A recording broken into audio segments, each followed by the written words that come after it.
This is a Lawful Stupid RPG production. Psst. Hey, did you know that Lawful Stupid RPG is sponsored by Kraken Dice? You can visit their website at www.krakendice.com. And I'll tell you this little secret, but don't tell anyone I told you. If you enter the coupon code GETSTUPID at checkout, you'll get an extra 15% off your purchase. Oh, maybe I said that too loud. I gotta run before I get in trouble for saying that. Bye! Hail and well met, and welcome to Dragonlance Echoes of Krynn, Dragons of the Hidden Flood, a D&D podcast presented by Lawful Stupid RPG. This podcast is an actual game of 5th edition Dungeons & Dragons, played by a group of friends, professional performers, and voice actors with a passion for role-playing, improvisational storytelling, and dice rolling. We'll begin in just a moment, but first, our players.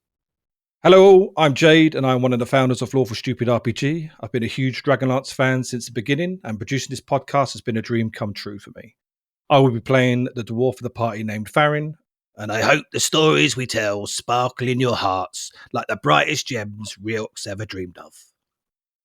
I am Panda. I am a Twitch streamer who goes by the username CirqueDuPanda, and I'm playing Teely Tumblewood, your resident Kender who will try only a little bit not to annoy you. Howdy, my name is Samus. I am a professional opera singer, and I am playing the mysterious and slightly grumpy one-armed archer who calls himself Onweir. Hello, I am Chael, and I am not an opera singer, and I will be playing Blip with her awesome animal companion, Dinner, the amazing barbarian duo. Greetings, I'm Chops. I'm a Vegas showman as well as a ghost hunter, and I'll be playing Lhasa, a half-elven wizard who will prove his worth to the world. Hello, I am Lindsay Rousseau. I am a voice actor and host of The Rollout on YouTube, and I am playing Manto Bubulina, who has a dark secret that only my best friend Blip knows. And I'm Mr. Eager DM. I'm here to guide and to follow. Now, I invite you all to step with me into fantasy, and for our time together, let imagination rule.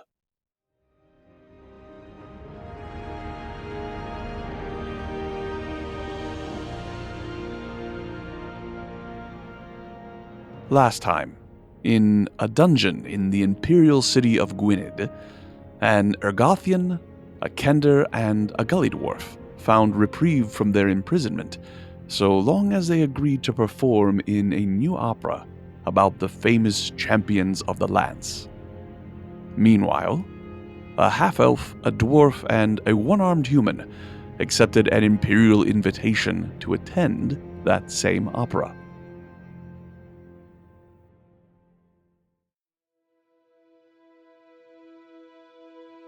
It is mid-afternoon.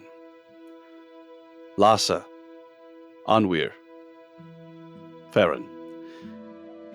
You've all been invited to dinner with the Emperor's family. A pre-show chance to speak with each other, to eat, to have a friendly beginning to your evening before going to the opera. But before that happens, you have time alone in your individual quarters. They are luxurious, especially for Onweir and Lhasa, who have been on sea journey for the last several weeks. Your belongings have been brought up and are now in your rooms. You have a moment to yourselves.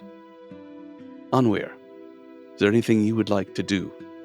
After having been at sea for several weeks, I will take a moment to shave, to trim my beard, to comb my hair, wash up, and then I will be sitting quietly on the floor after I've finished my ablutions.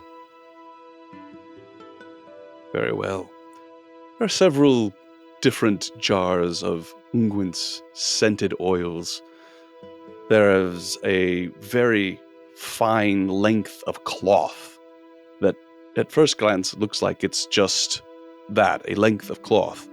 Although thinking about the fashion you have seen here in Gwynedd, it seems that most of the upper class wear togas. Their skin underneath it is bare, open to the air and to the sun, and they wear these luxurious pieces of very fine fabric. The style that you've seen most represented is that of a red, very deep red color with fine fringe that's a little darker red on the sides. That is what the emperor wears, and it seems that it is what is in fashion at the moment. There is such a garment in your room, if you care to wear it, but there was nothing said to you that says that that is what you are expected to wear.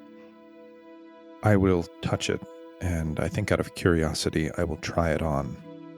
But I feel exposed in this garment, and I will remove it and put on my black leathers again. Very well.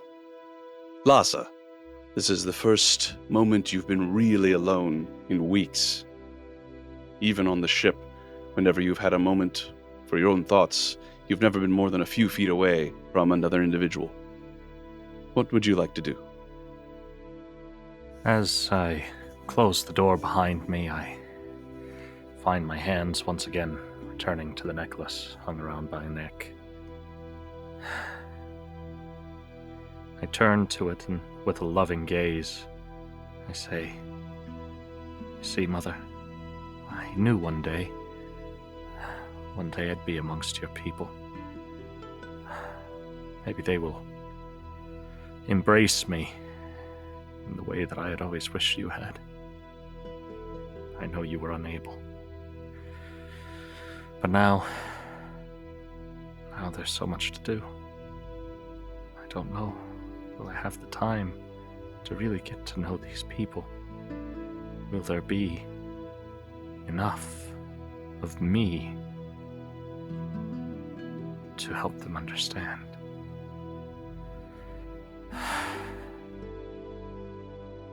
With a deep sigh, I turn and begin washing and preparing myself so that the day's voyages do not offend the noble hosts that we have around us. Again, there is a collection of oils and perfumes and a very luxurious length of fabric that seems to be meant to be worn almost as a drape around the upper body. Carefully and thoroughly, I begin searching through the various anointments and trying to find something that has a downplayed scent, nothing that will be overwhelming or present myself as something more than what I am. I want something that will help me blend in amongst these people, something native but not too bold. You find something that has a very light, spicy smell to it. It seems appropriate. Yes, I think this would do nicely. And I begin to apply these along with the cleansing. And I would even produce a small vial and see if I could siphon off some of this into the vial to be kept for later use. Very well. You now have a vial of cinnamon-scented oil. Farron, you return to your quarters after finally having been officially introduced to the Emperor. And it appears you are going to be in his presence for the remainder of the day after a brief interlude here in your quarters. What do you do? What time of day is it? About mid-afternoon. Thinking that I may be a little bit busy later, I dress and prepare for the evening, brush my beard and rebraid it, and I kneel down to pray to Shinare, as I have to do each and every evening. Is there anything in particular that you wish to say in your prayer? I kneel down beside the bed. "O Silver Master, I feel in my heart that so much rests on this mission of trade. Please give me the strength to complete my goals and empower me with your glorious gifts." The prayer is comforting meditation, a mantra. You feel your nerves settling. Your purpose is clear. The magnitude of your task here is daunting, but you feel in your heart that you have a goddess on your side. There are, of course, the normal perfumes and oils and the traditional garments of the Argothian court, which you have always been welcome to use, but I don't know that you have tried. I'll make an effort to try. Someone. It is clearly not meant for a dwarf. Whoever has given you this garment failed to take into consideration the difference in stature, although you are tall for a dwarf. I would like you to make a general dexterity check to see how well you are able to apply this garment. Really? Oh dear. Well, I already know what my dexterity is, so I rolled a 12, so that's 11. Not bad. Certainly not the best job. Probably could have used some help, but you have it on your body and cinched the areas where you think it should be cinched. And do you wear armor underneath it, or are you going as the rest of the nobility do and bare-chested underneath? Yes, I go bare-chested. I am extremely well-built and muscular for a dwarf. Indeed. Noticeably as well, I am very hairy, which I'm very proud of. Might be something that the dwarves of Thorbidden should adopt. After about an hour, there is a soft knock at each of your doors, and you are called to dinner.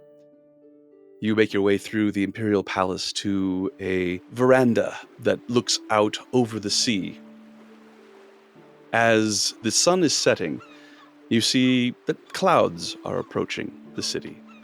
And as the wind begins to pick up and the silk curtains that hang in front of this vista begin to billow as you are walking in, servants begin to close large wooden partitions that enclose this area.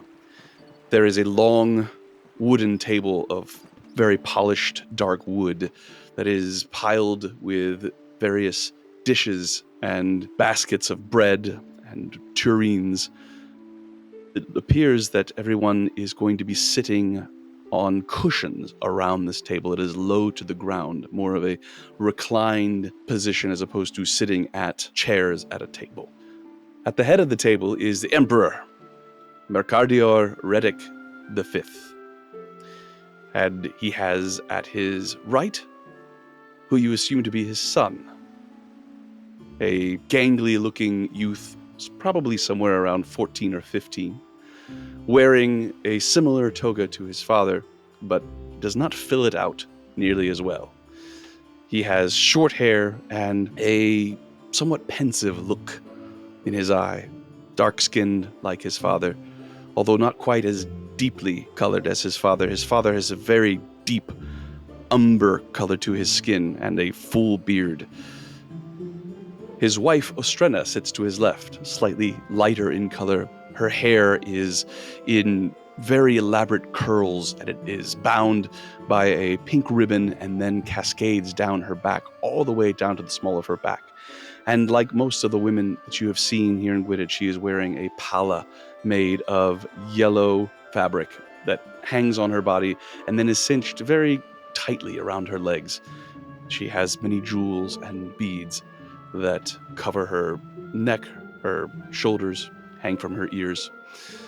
She is reclining next to her husband on the left, and then next to her left is the Emperor's daughter, Vatia. She is identical in every way except for size to her mother, clearly older than the son. As you come in, you see them. They all look at you. The Emperor raises a hand and beckons you forward. Excellent, excellent. It has been long since we had the guests of state to entertain with this sort of pomp. I've been looking forward to it. You remember my wife Ostrena, my daughter Vatia. Do not believe that I had the opportunity to introduce my son before. He is Jarvan. And he looks at you all expectantly. A magnificent and very well-received honor, my lord. May I say that the grandeur in this hall is one that I should expect to see nowhere else in my journeys.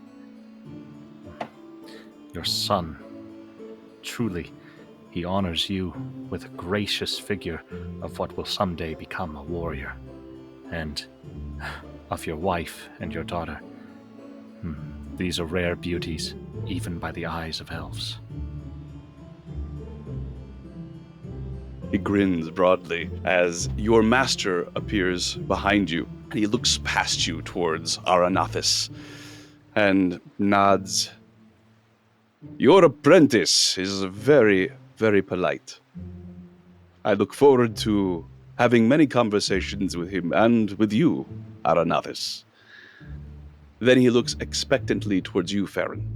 A humble greeting, Your Imperial Majesty, and to your son as well.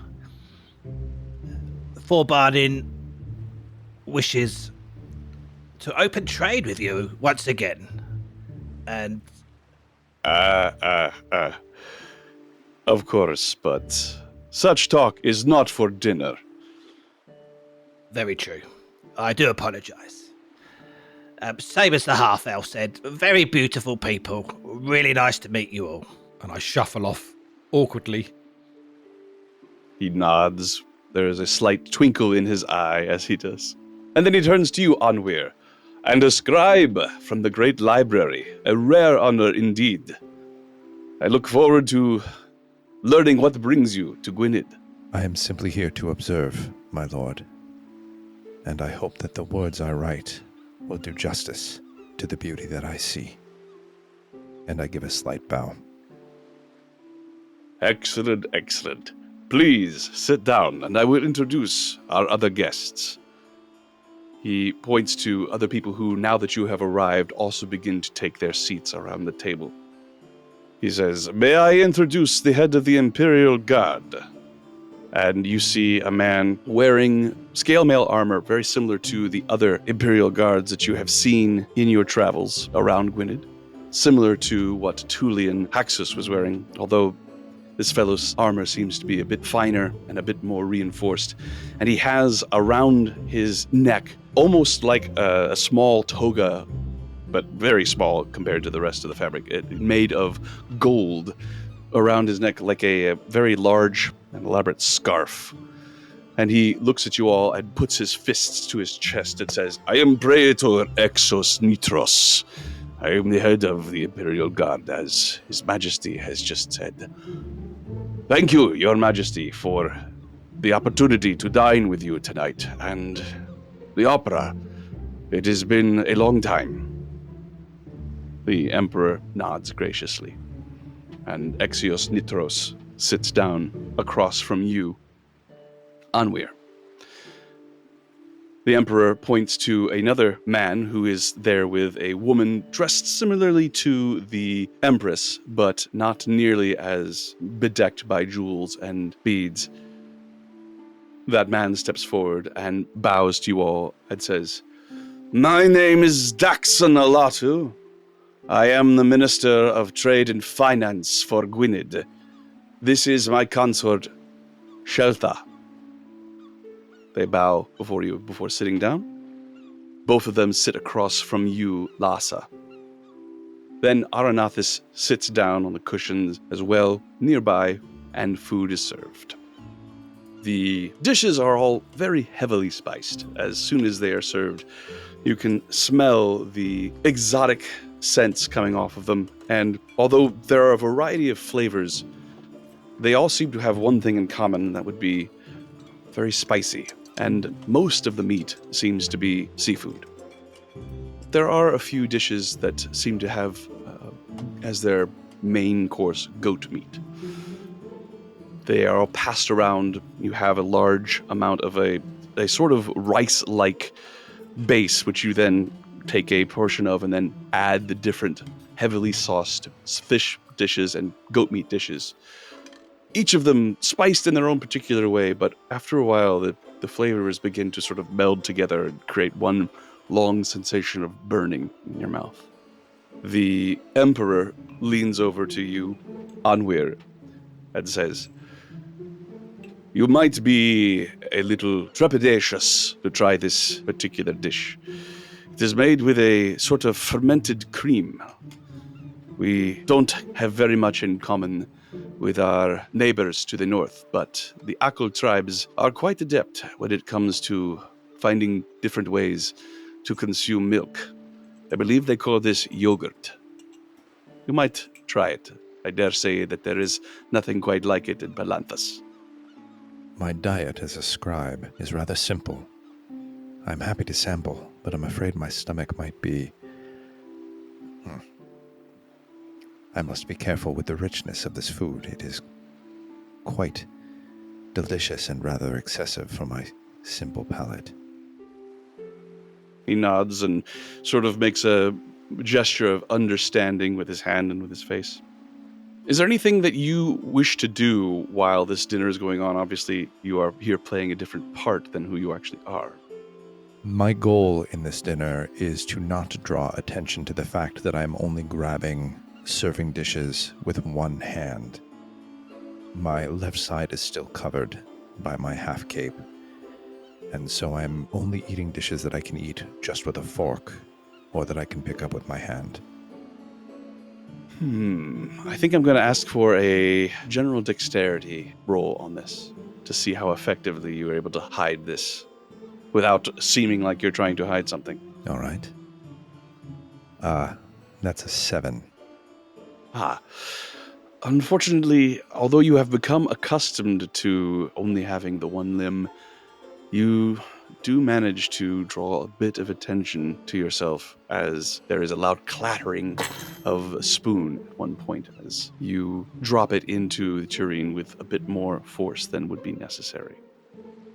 I wince, and there's a flash of pain on my face to have not shielded my secret effectively. The Empress sees this and clears her throat. "Master Dwarf, Yes, Your Majesty. my husband has given me leave to ask you, were you involved in the war?" I was, yes. I was a part of the Northern Coalition for Bardin. I was captured and made a slave in Pax Thacus for a time. At this, Daxon Alatu folds his hands and looks at you. "A slave?" Well, I was made to mine and dig rock, yes. You could call it a slave. And now you find yourself a ambassador? That is quite a story. Yes, I was decorated for my part in when Pax Thacus was freed. I took part in the negotiations between the humans and the dwarves. Interesting. Perhaps we will be able to speak more of this at some time. Oh, I would love to.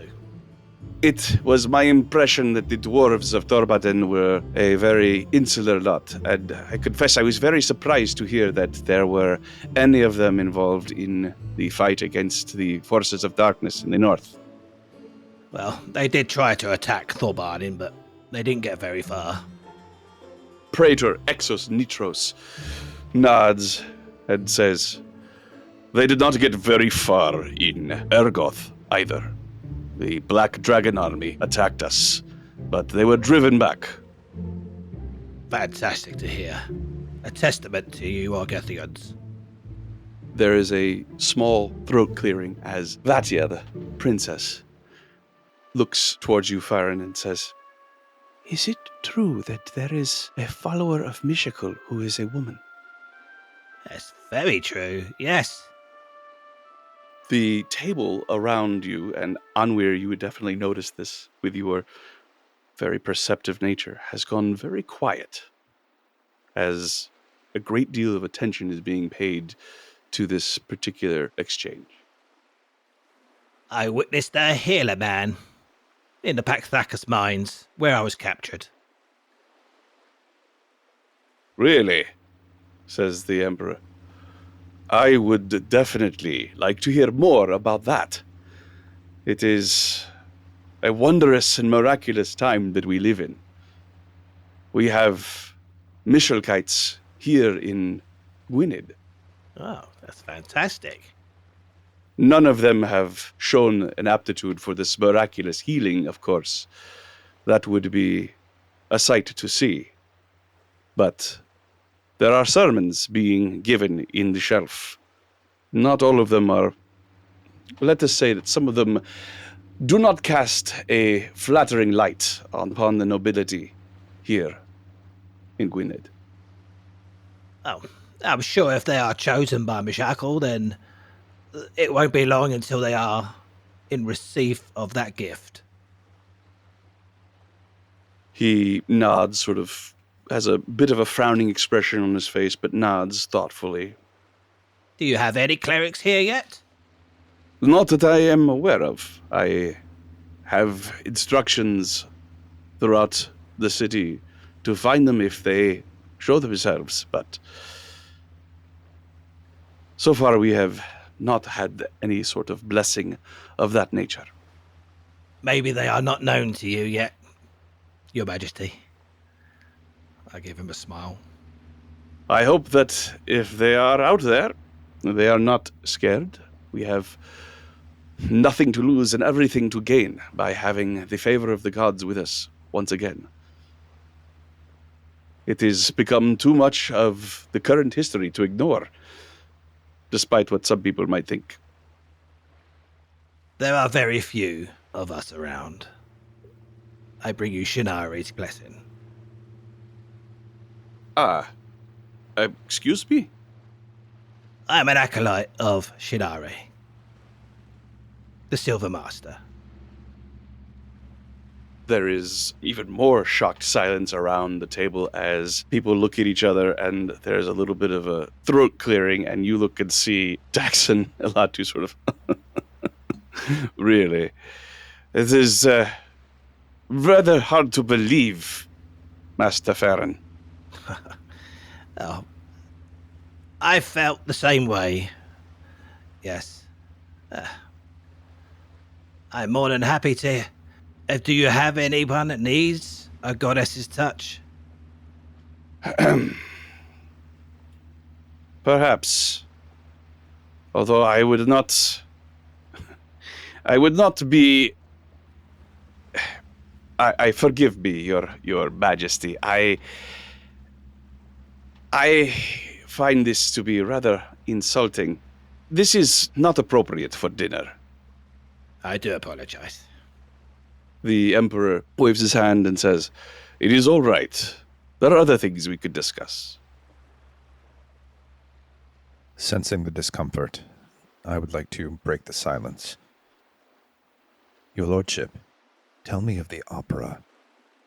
The war is in so recent of our past. Where did you draw the text for such a piece? I ordered that there was a gathering of the various stories, songs, and tales of these so-called heroes of the lands, these champions. And I ordered several different playwrights to put together a compelling narrative and had one of our more accomplished musicians put it to music.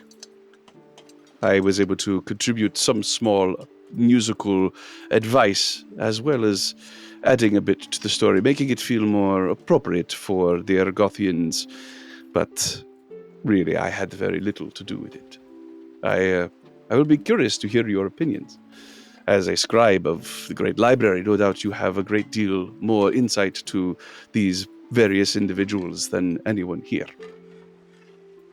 Perhaps. But art is simply a matter of interpretation of stories that one hears.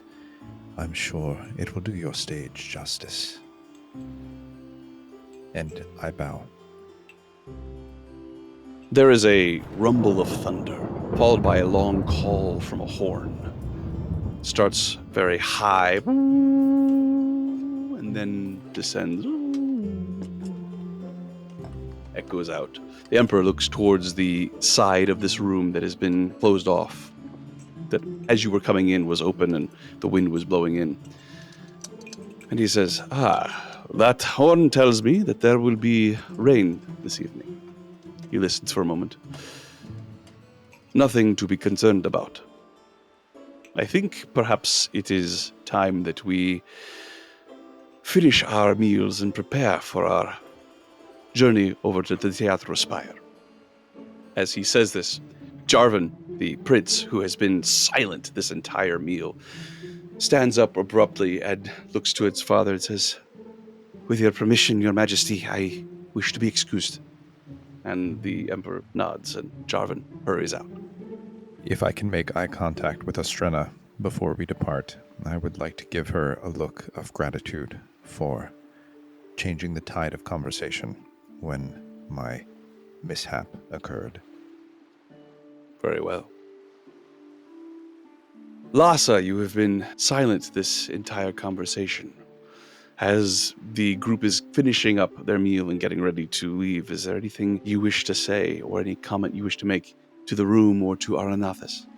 Yes, so over the course of the meal, I have been doing my best to carefully observe the manner in which they are going about eating these foods and practicing as best I can to imitate these actions as closely as I can without making it an uncomfortable situation for those who might observe it.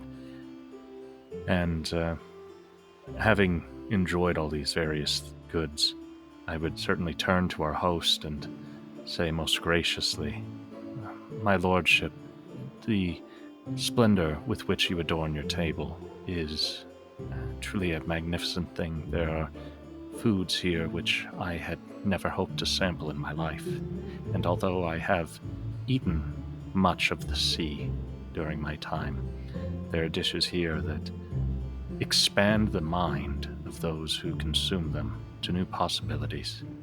I hope that the play which you present to us will be just as edifying as what we have consumed here, and with the blessings of rains coming to your people, I am sure that there are bountiful gifts yet to come this evening." You are a very interesting person, Lhasa. Lhasa, could you do me a favor and please make a perception or an insight check? As you were observing everyone, I want to see how well you were able to pick up on maybe things that they might have been trying to hide. I speak up. Yes, exactly what the elf says. It's fantastic. As I pick the food up with my hands and eat it straight from the fingers. A lot less grace than what the elves have. Very well. Lhasa, your roll? I've rolled a 16. 16. Well, you've observed two things. One, Jarvan was very quiet and preoccupied. You've seen nervousness before, perhaps not on a human, but if you had to guess, that was what you beheld here. Also, Daxon Alatu seemed extremely uncomfortable by the thought that he might know someone who needs healing. And the last thing that you noticed was that Praetor Exos Nitros, while claiming to be happy to be able to sit at table and also having claimed to be excited to go to the opera, did not eat hardly any of his food and did not seem to engage very much in the conversation, was interested in the various moments when people talked about the war, about combat, about defense, but otherwise was not interested in being there. Those are the things that you have observed. With those observations, if there's opportunity as we are traveling between table and our next destination, I would choose to take the opportunity to speak with the Praetor. Very well. As you stand up to leave, you get the impression that he usually has something that he is supposed to be doing at this moment. He looks to the room, and you could see that Other members of the Imperial Guard are going about their business, making sure that doors are opened before you, doors are closed behind you, that the Emperor has his attendant guard. It seems that Praetor Ditros is uncomfortable being in the center and would prefer to be on the outside conducting these various arrangements. You do have an opportunity, as he is traveling with you. He is in and amongst your group, surrounded by the various Imperial guards as you head towards the stables, as it seems that you will be traveling what you gather to be a short distance to the Teatro Spire, but nevertheless there will be a carriage and horses. Praetor, do forgive me, as I am not well versed in your ways or manners. But it would seem to me that you have been distant this evening. Are there concerns that draw you? Or is it more to do with an unfamiliarity with courtly graces, perhaps? You are very observant. Yes, I would have to say it is the latter. I am not used to being the one being protected. Although it would seem that would be the case here, this is a great honor. I would just as soon be permitted to do my job. Praetor, forgive me if I am a bit bold. It would seem to me that men such as you do not need protecting, and it would seem to me that here within the walls of this palace and amongst such fine company, surely no protection would really be needed aside from those you've positioned outside the halls. So then, I encourage you, if you can, at least in this moment, to calm yourself and enjoy these festivities while you may. I, too, find myself drawn away from such things frequently. So then, enjoying them becomes all the more important while we can.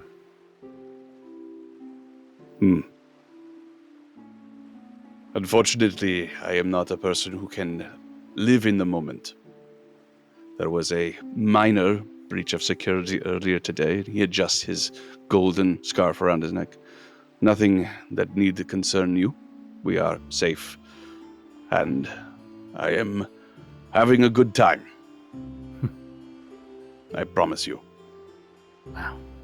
I certainly hope it has nothing to do with the Daxos and his seeming concerns. I wouldn't know anything about that. Well, all the same, even if it was very minor, I would be curious to hear your thoughts. How could there be a breach of any kind? Surely I've seen the efficacy of your people, and I've seen you yourself, the leader of them, and I would think nothing should escape your eyes. Very flattering.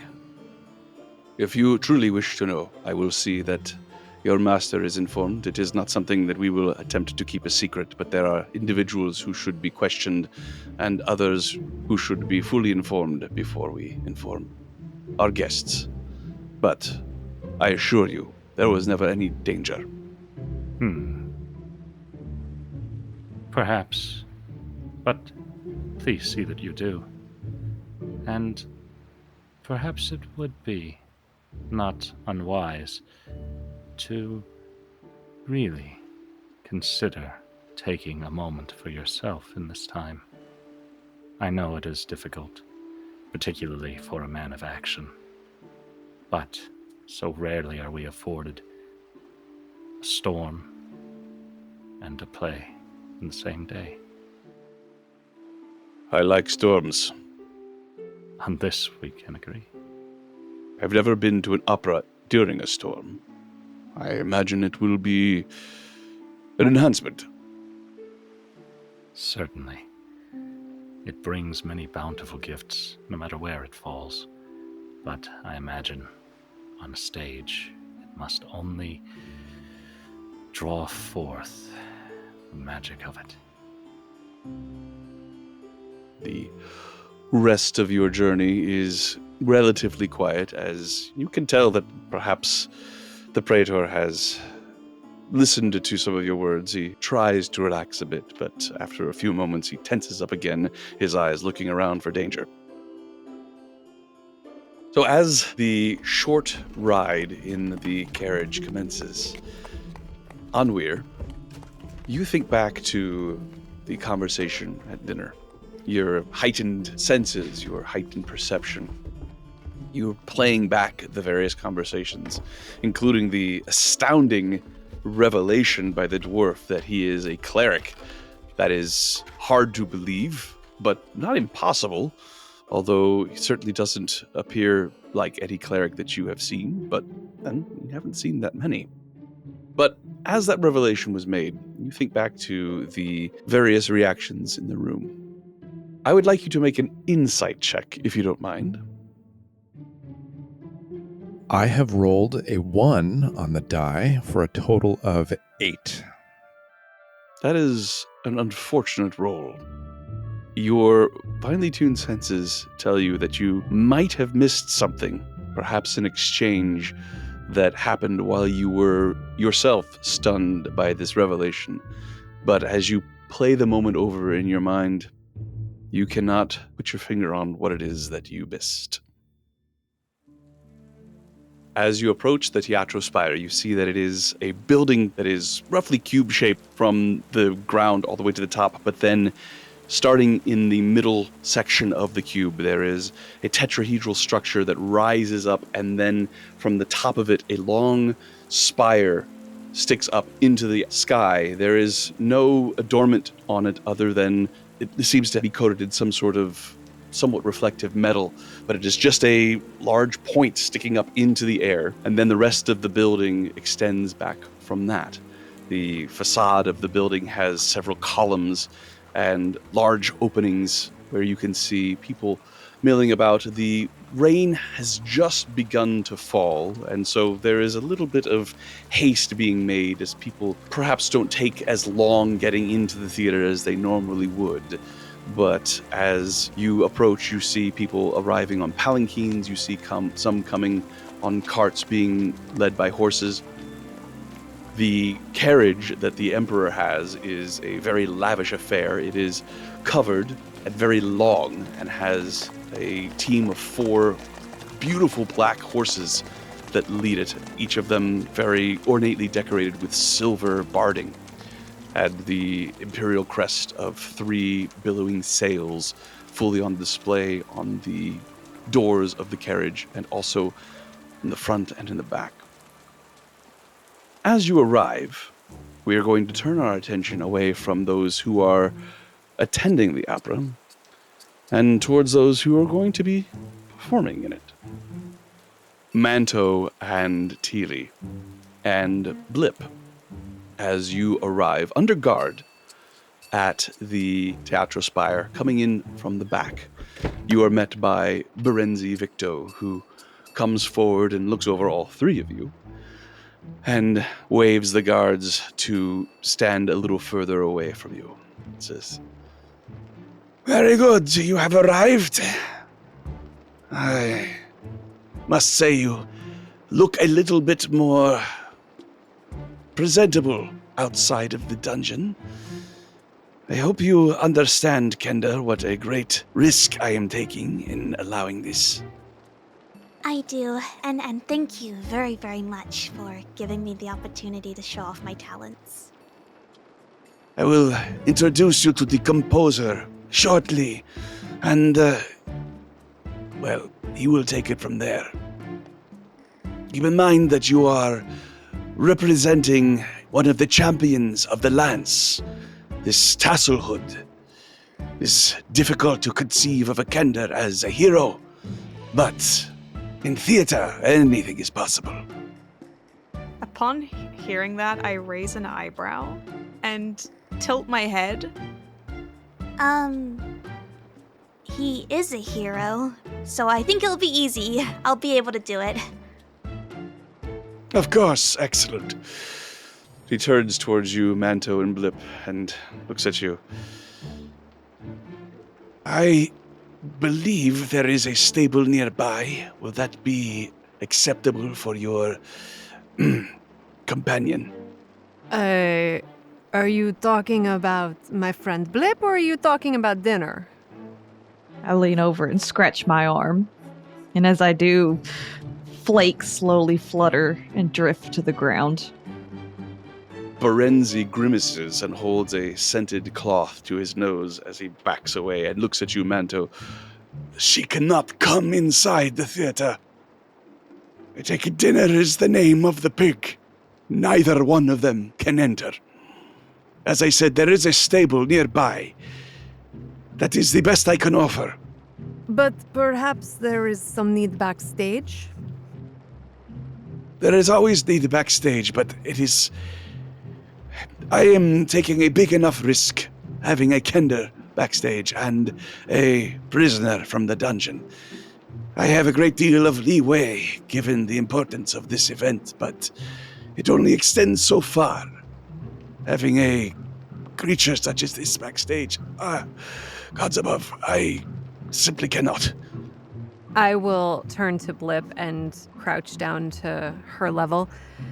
My friend, I am afraid we must part ways here, just for the time being, but you have the very important mission of making sure that dinner stays safe, and also making sure that no unsavory people come in through that back door. Where? I look at Manto terrified. You go? You go where? In the very large, pretty building over there. Where I go? I look around and do I see where this stable is? Yes, it's very obvious. There is a large stable nearby, clearly positioned to be of use for those arriving at the Teatro Spire with horses, carriages, and the like. I will point over to the stable. You get to go over there with all the very, very pretty horses. I would like to bring you in, but we are prisoners and I am already on very thin ice. But it not cold. This is true. And I look back to Berenzi. Are you sure there is nothing that my friend can do? Perhaps provide security or trash pickup? I have to agree. I presume the people watching this opera are going to be very high class, very rich and wealthy people, correct? Well, that is the hope. So they will be very fat and overweight, and all of that meat and all the food that they've been eating will get stuck under their folds, will have kind of gone kind of rotten. They'll be stinky. No one's gonna tell them anything. Blip could come in, no one's gonna think anything else. I look under my arms and make sure I don't have any food in any folds anywhere. He looks behind him at the theater door, the backstage entrance, if you will, and steps close to you, Teely and Manto, and says, how many singers have you had dealings with? Well, there is Yosef, who travels through the streets and plays, and then we have the band that sometimes plays at the tavern on nights, and I mean professional singers, people who have devoted their lives to their instrument. I begin counting aloud on my fingers and listing a bunch of random names. Oh, there's Joey, Quisenta, there is Felicia, and I just begin really quietly while Manto's speaking, just listing a bunch of random names out. And I finally stop and look over at Teely and obviously she is much more well-cultured than I am. Well, yes, but Kenda do not count. They are singers, I mean, are an extremely sensitive group. I cannot bring a gully dwarf backstage. I simply cannot. I apologize, and if you wish to return to prison, I can arrange it. I suggest that you do not, however. No. And I will turn back to Blip. So our options are this. You go to the stables with dinner and make friends with the horses, or we go back to jail. I'll cross my arms and sort of look off to the side and try to think really, really hard. I know like I know like prison. I like ponies. I guess I go with ponies. I'll step closer to Manto. Who keep you? How you stay safe? You have prepared me well. I will take care of myself, but also we have this very, very brave Kender here. I wave. If she is anything like her fellow countryman, Tasselhoff, or whatever we are calling him in this thing, then she is very brave indeed. I believe you'll find that the name of the hero is Tassel Hood. Very well researched. Yes, Tassel Hood. But you will be safe. Blip, just as you don't like prison, I have this, thing. I reach down and lift up one of the layers of my skirts, and there's just the jingling noise ensues of everything clanking together, and I pull out a small children's doll, and I hand it to Blip. This is, Henrietta, let's say. And she, doesn't like loud noises, and I think the opera's gonna be very loud. Do you think you could take care of Henrietta for me? I take good care. I eagerly reach out both hands, and as I go to take the doll, I immediately drop it. I'll stoop down and pick it back up. I take. I'll start to pet it. Thank you. Manto, you stay safe. I go. And you stay safe as well, my friend. And then I will look down at Dinner and give her a little scratch behind the ear. And you watch out for each other. Dinner, my friend. I'll take care of Manto, don't worry. Excellent. And with that, Manto and Teely make their way into the Teatro Spire, followed by the guards that accompany them. And Blip, you look over and see a young human Ergothian with his arms folded, looking at you with disgust. He looks like he might be about 11 years old. He has a large scar on his face, going from the top of his forehead across his nose, coming down to his neck. But that is the only thing on him that you see that could possibly be indicative of lower class. The rest of... Perhaps better for me to describe this in terms that Blip would understand. He looks very fancy except for his face. And he he looks at you and has his arms folded and says, "My name is Castor. I'm to give you a bath." A what? I freeze and tense. You gonna come quietly? No. I know like that. I scowl. He scowls back at you. "Just follow me. Are you hungry?" Yeah, I like food. Bath is kind of like food. No. Bath. No good. As I scratch my arm again, more flakes fall off and float to the ground. Just follow me. No bath? Fine. No bath. I look at him suspiciously, but slowly start to follow. Dinner! You come!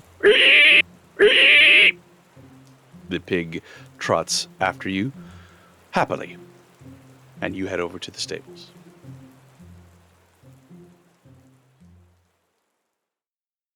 That brings us to the end of this episode. We hope you've enjoyed listening to Dragonlance, Echoes of Krynn, Dragons of the Hidden Flood. If you would like to know more about us, please visit our website at lawfulstupidrpg.com. We also invite you to join us for our live streaming games at twitch.tv/lawfulstupidrpg. Thank you so much for making us a part of your day. Until next time, as Sularus oath with us. Farewell. This has been a Lawful Stupid RPG production.